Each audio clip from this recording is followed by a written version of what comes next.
Comportement en cas d'accident. Fiche numéro 2. En présence d'un accident corporel, lorsqu'on est arrivé le premier ou que l'on est témoin de l'accident, il est nécessaire de porter le gilet de haute visibilité et d'appliquer les gestes d'urgence dans l'attente des secours. Cette fiche est divisée en 3 parties. Partie numéro 1, gestes d'urgence. Partie numéro 2, gestes dangereux. Partie numéro 3, conduite à tenir. Quels sont les gestes d'urgence ? 3 mots. Il faut protéger, alerter, secourir. Mais qu'est-ce que ça signifie ? Protéger, c'est signaler l'accident aux autres usagers pour éviter un suraccident. Utilisation du ou des triangles de présignalisation, feu de détresse, etc.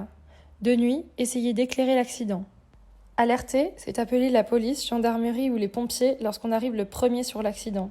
Il faut le faire le plus rapidement possible en précisant le lieu, la gravité apparente, le nombre de blessés. Sinon, passez avec prudence pour ne pas encombrer inutilement les lieux. Numéro utile. SAMU, 15. Police ou gendarmerie, 17. Pompiers, 18. 112 pour l'appel unique européen. Secourir, c'est couvrir les blessés, leur parler mais ne pas intervenir sans compétences spécialisées. La seconde partie de cette fiche traite des gestes dangereux. Quels sont-ils ?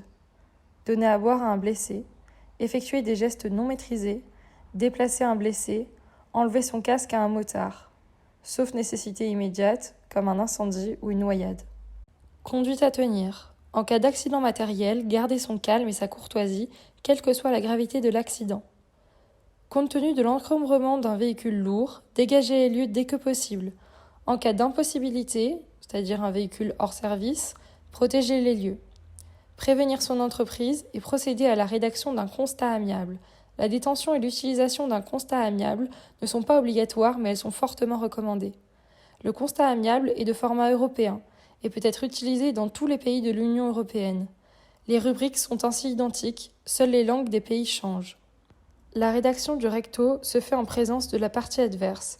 Identité et coordonnées des conducteurs, de leur compagnie d'assurance, date, heure et lieu du sinistre, dégâts apparents, circonstances, croquis, etc. Un total des croix est fait, les deux parties signent le constat avant de séparer les deux exemplaires autocarbonés. Il n'est alors plus possible de modifier le recto. Le verso est individuellement complété avant l'envoi à l'assureur, 5 jours ouvrés en cas d'accident matériel. L'Auto-École Kermorgan vous remercie d'avoir visionné cette vidéo.